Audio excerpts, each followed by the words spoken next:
Hey everyone, Dr. D here. As you know, I am restoring a 1978 MGB. When I got the new fuel tank installed and the ignition system fixed, I went ahead and tried the car. I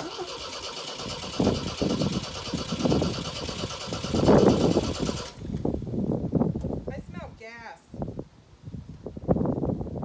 Okay, let's just spin. Unfortunately, when gas reached the carburetor, gas was pouring out of the bottom of the carburetor, more like dribbling out the bottom of the carburetor. But yeah, before I knew it, there was a puddle of gas on the floor, and that showed me that the gaskets on the carburetor were not good. So went ahead and decided to rebuild the carburetor, even though I'd never done that before. Removed the old carburetor and took it apart, put it back together. We had some hiccups.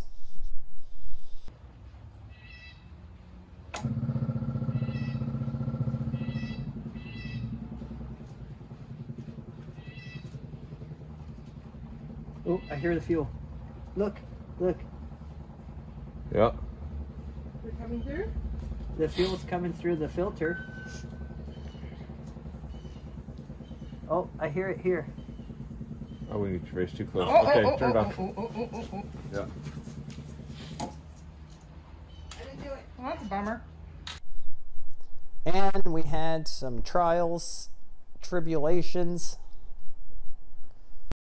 So the piston's still sticky. The piston's still sticky. There's no throttle response. Even when I put the screwdriver in, I had to like push on it to get it to come up. And when it finally did, and all of a sudden it went poof and backfired on me real quick. A lot of troubleshooting. That thing, right? It holds it in the right place. So watch. Now let go of it. Now it holds it there. See, that's not happening. See, it's pushing it in farther now. Right. But what makes this turn? But in the end, it was all worth it when I got to show my wife and her dad, Steve, who was the original owner of the car. It's a 40-year-old car. Actually, it's 42 years old now. It's a 1978 MGB. After we put Humpty Dumpty back together again, I was able to start the car up and show Steve how it runs after 30 years of sitting. Still don't remember why I parked it. Alright, so let's see if it works.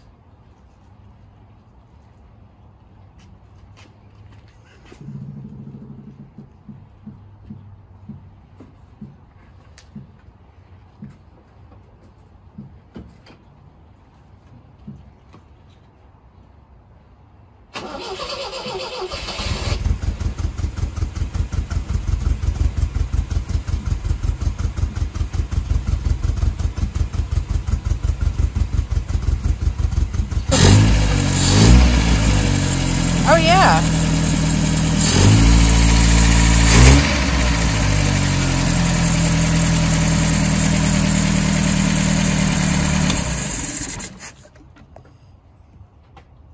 So it was quite emotional, quite a learning experience, and I hope you'll join me in this video, see the process.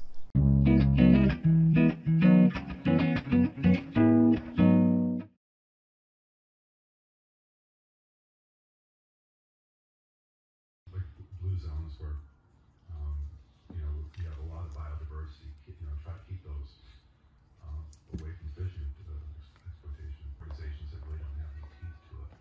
Yes, Manny. The attitude that he has, that pragmatic attitude about feeding the population, you almost sympathize with him, right? I mean, 100+ million people in this tiny place the size of California, and just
Perfect.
Oh, I hear the fuel. Look, look. Yeah. They're coming through? The fuel's coming through the filter. Oh, I hear it here. Oh, we need to race too close. Oh, Okay, oh, turn it oh, off. oh, oh, oh, oh, oh. Yeah. I didn't do it. Well, that's a bummer.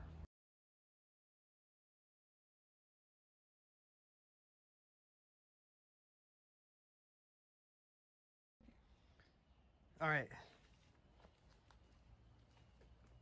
That's the main worry. Yep. Please work.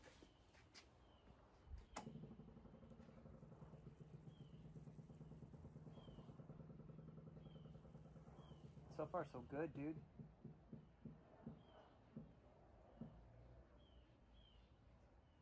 Dude. Dude. We did it. Car's still on. I know. I'm waiting. And now look underneath it. One time I had problem where it was dripping under. I don't see anything dripping. Nothing dripping. Because I've been watching the inlet too, because Yeah. you don't have a clamp on it. Right. I've been watching that too, just to make sure. I don't see anything dripping. Yay, it works, dude. All right, turn it off. All right, guys, let me explain. I got the carburetor rebuilt and I got it to work. But there was a lot of troubleshooting that went on, and I learned some things, and I want to share those things with you now. When I first hooked up the carburetor and tried to turn the car to the on position, not to actually start the car, but just turn the car to the on position, that primes the pump, you know, the fuel pump. So the fuel, you know, came here to the filter, the fuel made its way to the inlet here, and the fuel filled the bowl, and promptly the fuel just spat. It was just a stream of fuel coming out of this outlet here, and there should not be any real fuel pouring out of this outlet. That tells me that the float was not working correctly, and there were major problems with the float mechanism. So I think I have some footage where just fuel was flowing right out of this hole. Okay, so to fix that, I removed the carb completely. I took it to the garage. I opened up the bowl. I then made a slight adjustment to the float where I bent one of its paddles up by about 5 degrees.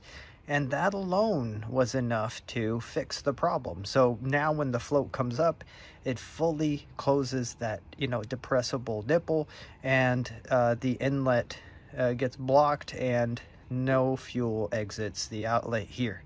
So that was the first major problem, the float problem. Making sure that you bend the paddle enough to where when the float comes up, it actually shuts off the incoming fuel.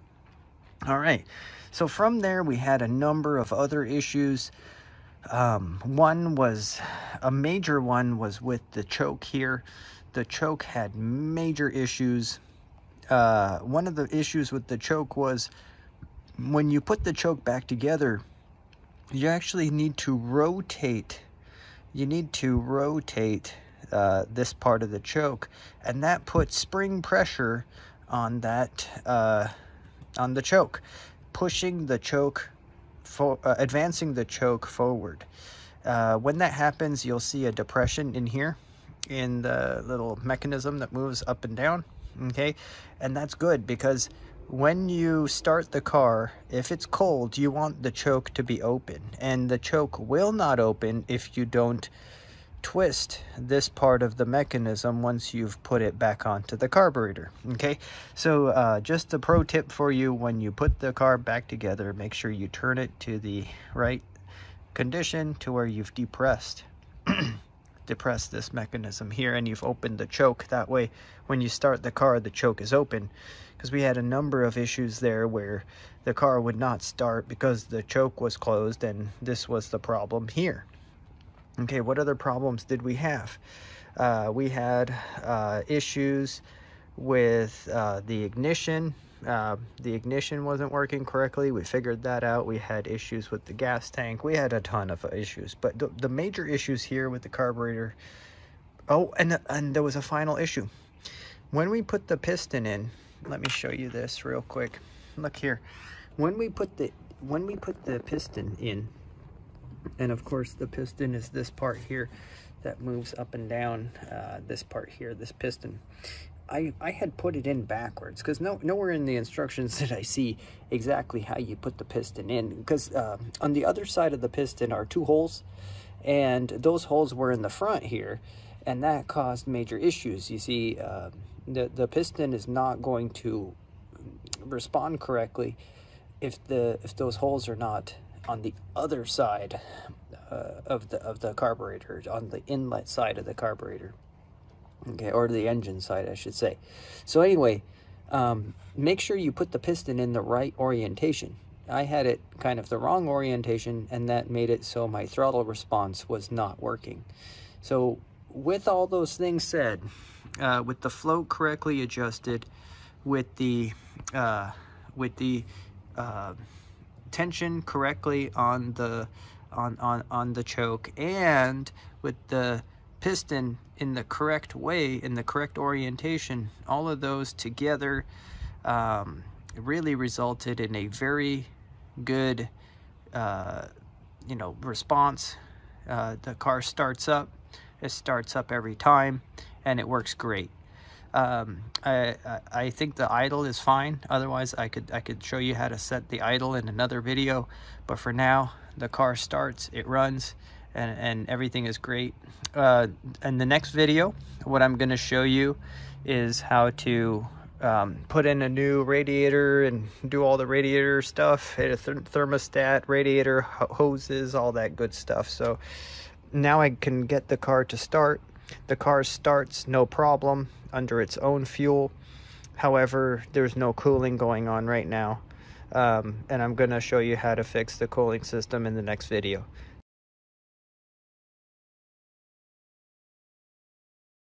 Come on in, come on. Go ahead. Over there. Let me grab the fire extinguisher. Is this the first time you've tried it?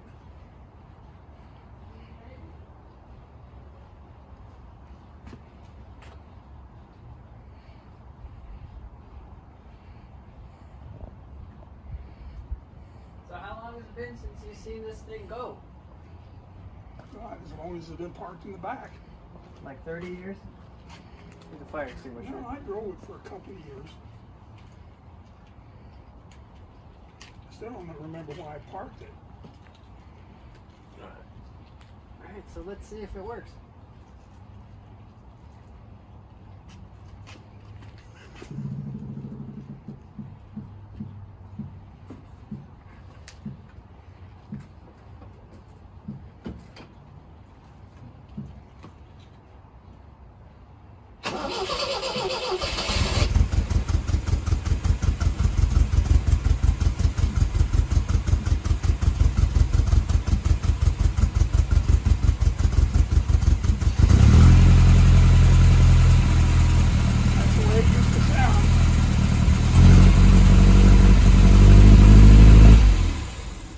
Running away on me.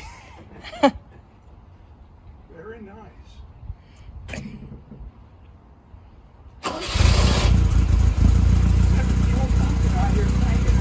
Yeah. Take a shot of the engine bay.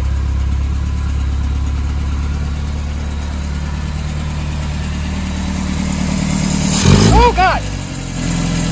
It warned me. Oh yeah.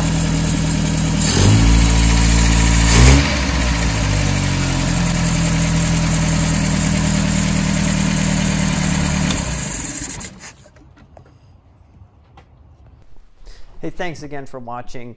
On the next video, I'll be updating the cooling system on the MGB. This includes the radiator, water pump, thermostat, and a bunch of other components.